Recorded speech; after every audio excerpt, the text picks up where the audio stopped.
The cold didn't just settle into the city that night. It attacked. It was the kind of cold that turns streetlights into these lonely, blurry halos in the falling snow, and makes the whole world feel hollowed out, silent. I was driving home, my knuckles white on the steering wheel, not from the cold, from the emptiness. Another board meeting, another victory that tasted like nothing. My penthouse was waiting for me, warm, perfect, and so quiet I could hear my own heartbeat sometimes, a sound that just echoed in all that space. My headlights caught something on the sidewalk near the old 24th Street subway entrance. A shape. I almost didn't slow down. My life? It was a series of closed doors, controlled environments. No surprises, no complications. I had my daughter. I had my grief. That was the system. Keep driving, Ethan. But then I saw the movement. A slight rock back and forth, and a sound, not a cry, something worse. A whimper, swallowed by the wind. I pulled over. My brain screamed at me. This is not your problem. You have enough ghosts. I got out. The snow bit into my cheeks. And there she was. A woman sitting on the bare concrete, curled over like a broken leaf. She was covered in a dusting of snow, like the city had already started to bury her. And in her arms, pressed tight against her, were two bundles. So small, too small, thin blankets. One of those tiny bundles coughed. A weak, raspy sound that ripped through the silent night. And I was back there, in another cold room, hearing another silence where a heartbeat should have been. The loss hit me in the chest, physical, stealing my breath. I wasn't a CEO on that sidewalk. I was just a man who knew what it was to lose everything. I crouched down. Her eyes met mine. They weren't begging, they were emptied out, finished. "You'll freeze," I said, my voice rough. She just shook her head, holding the babies tighter. "Nowhere to go," she whispered. And the way she said it, it wasn't self-pity, it was a simple, terrible fact. I didn't ask, I just acted. "My car is warm, please." It wasn't an offer, it was a plea, for her, for me. I don't know. I helped her up, her body stiff with cold, and I took one of the babies from her arms, the weight of it, so fragile. A life held in two hands. I wrapped my coat around it. The drive to my penthouse was silent, except for the soft, shuddering breaths of the woman beside me. Emily. Her name was Emily. She told me that much, her voice a thin thread of sound. She didn't ask who I was, didn't seem to care. She just stared at her babies, her whole world reduced to the rise and fall of their little chests. I called my doctor. He came, gave the twins a careful check in the soft light of my living room. "They need warmth and food and to be watched," he said, giving me a look I understood. "What are you doing, Walker?" After he left, the silence returned, but it was different now. It was filled with the tiny sounds of life. A soft gurgle, a sigh. Emily sat on the edge of the sofa, her shoulders hunched. She looked at the soaring ceilings, the art on the walls like she'd landed on another planet. "I'll go tomorrow," she said, not looking at me. "I won't be a burden." "You're not," I said. And I meant it. The next morning, my daughter, Chloe, came home from her friends. She was 7, with eyes that saw too much. She walked into the kitchen and stopped. Emily was at the stove making oatmeal. The twins were in portable bassinets nearby. Chloe didn't ask questions. She just walked over, peered at the babies, and smiled. A real smile, one I hadn't seen in a long, long time. "They're so small," she whispered. Then she looked at Emily. "Are you staying?" That was the question, wasn't it? Emily looked from Chloe to me, her eyes wide with a fear I recognized, the fear of hope. It's the most terrifying thing of all. days turned into a week. The penthouse, it changed. The air smelled like laundry soap and baby formula. There were tiny socks on the radiator. The sound of Emily humming in the kitchen, a low, soothing tune. I'd come home from work, and for the first time in years, I wasn't coming back to a museum of my own life. I was coming home. I watched her. I saw how gentle she was with the twins, how patient with Chloe. I saw the strength in her hands and the lingering sadness in her eyes when she thought no one was looking. We started talking, late at night after the kids were asleep. She told me about her husband leaving, the emptied bank account, the eviction notice. She didn't cry. She just laid the facts out, bare and brutal. I told her about my wife, the accident, the silence that followed. Words I hadn't spoken to anyone. One night, we were standing on the balcony, watching the snow fall again over the city. The street below was the same one I'd found her on. It felt like a lifetime ago. "I don't know how to thank you," she said, her voice barely a whisper. "You don't have to." She turned to me. The reflection of the city lights was in her eyes.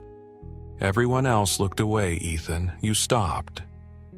My heart did this thing, this tight, aching thing I thought it had forgotten how to do. I reached out, slowly, and brushed a stray tear from her cheek, my thumb against her skin. The connection was electric, terrifying. She leaned into my hand for just a second, a heartbeat. Then she pulled back, wrapping her arms around herself.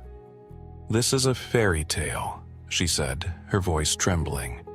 "And I'm the complication. I see the way your assistant looks at me.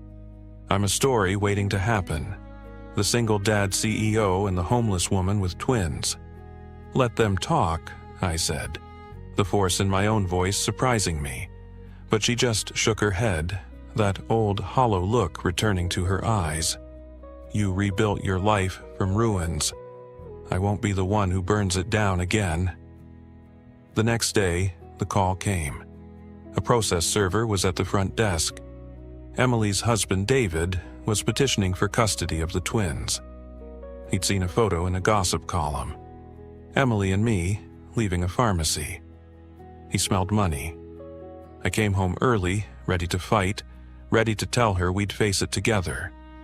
The door to the guest room was open. The bed was made, the bassinets were gone. All that was left was a note on the kitchen island, written on the back of a receipt. "Ethan, you saved our lives.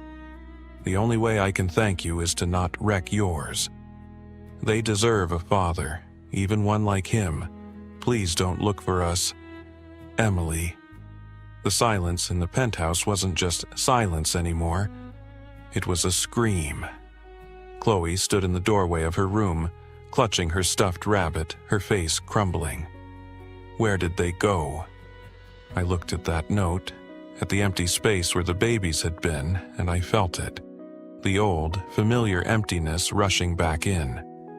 But it was worse now, because now I knew what I was missing. I stood there in the middle of my perfect, silent, empty home, and I knew. This wasn't over. I read that note 100 times. The paper started to soften at the edges from my hands. Don't look for us. Every part of my disciplined, controlled life told me to listen, to respect her choice, to close the door and go back to the safe, numb existence I had built. But my heart was pounding a different rhythm, a chaotic, loud, screaming rhythm. I looked at Chloe's tear-streaked face, and I saw my own reflection in her grief. We'd been given a glimpse of a family, of a light in all this gray, and we'd just let it slip away. "We have to find them, Daddy," she whispered, her small hand in mine. That was all I needed. I didn't go to the office. I called my lawyer, Marcus, and I put the full, terrifying weight of my resources into one task: find Emily Carter. It took less than 6 hours. She was in a pay-by-the-week motel on the south side, the kind with flickering neon signs and windows you don't open. The twins had developed bad coughs again. I drove there like a man possessed. The snow was falling, just like that first night, but this time I wasn't hesitating. I pounded on the motel room door. When she opened it, the sight of her broke me a little. The exhaustion was back, deeper. The fear was a live wire in her eyes. "Ethan, no," she breathed, trying to shut the door. I stopped it with my hand. "Listen to me, you walking away? That doesn't save me. It breaks me. Do you understand that?" My voice was raw, stripped bare. "You and those babies, you didn't wreck my life. You woke it up." She started to cry, silent tears tracking through the dust on her cheeks. Inside the dim room, I could hear the twins' raspy, struggling breaths. "He's going to take them," she sobbed. "He has nothing to offer, but he has rights, and I have nothing. A motel room, I can't fight him." I stepped inside, closing the door on the cold. I took her face in my hands, making her look at me. "You're wrong. You have me, and we are going to fight, not just for them, for us." The U.S. hung in the air between us, a promise, a risk, a truth we'd both been too scared to name. The fight was ugly.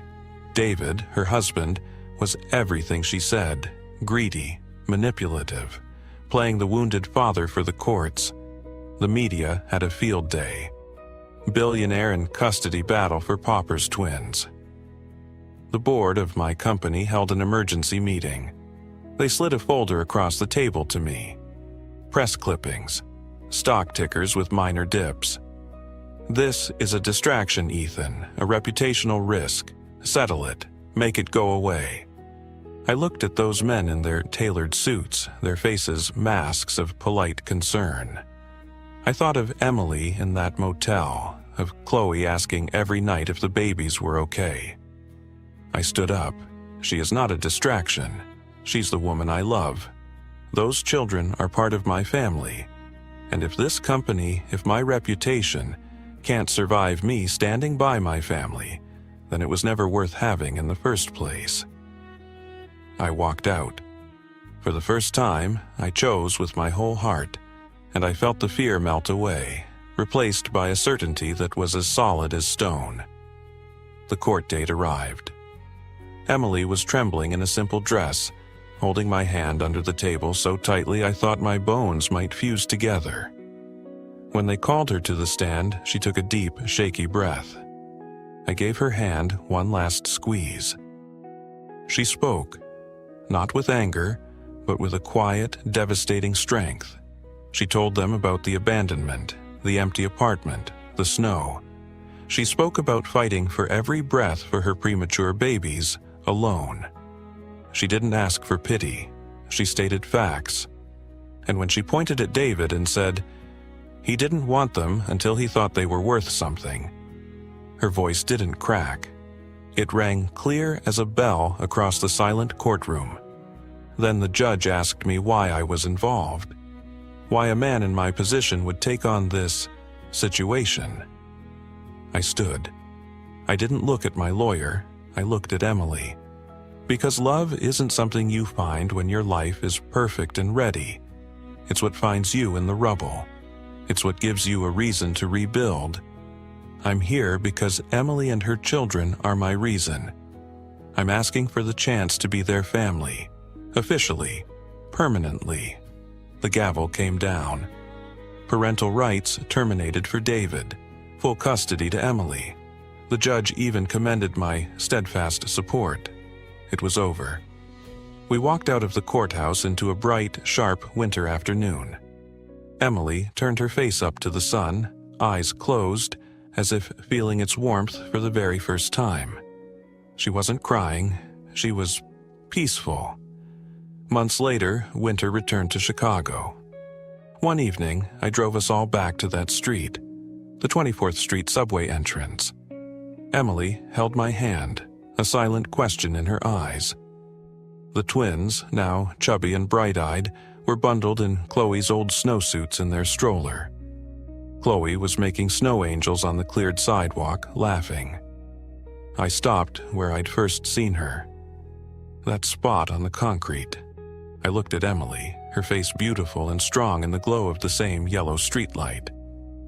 "I don't have a grand speech," I said, my breath making clouds in the air. "And I'm not going to give you a ring tonight." A small, hopeful smile touched her lips. "I just need to say one thing. That night I thought I was saving you, but you and these 3 incredible kids, you saved me. You brought me home." She reached up, her gloved hand touching my cheek. "We saved each other," she whispered. And we did. Right there, on the street where our broken pieces had first collided, we stood whole. Together. The snow kept falling, soft and gentle this time, covering the old scars of the city, and the laughter of our children was the only sound that mattered. The coldest storm had passed, and what we built in its wake, it was made to last.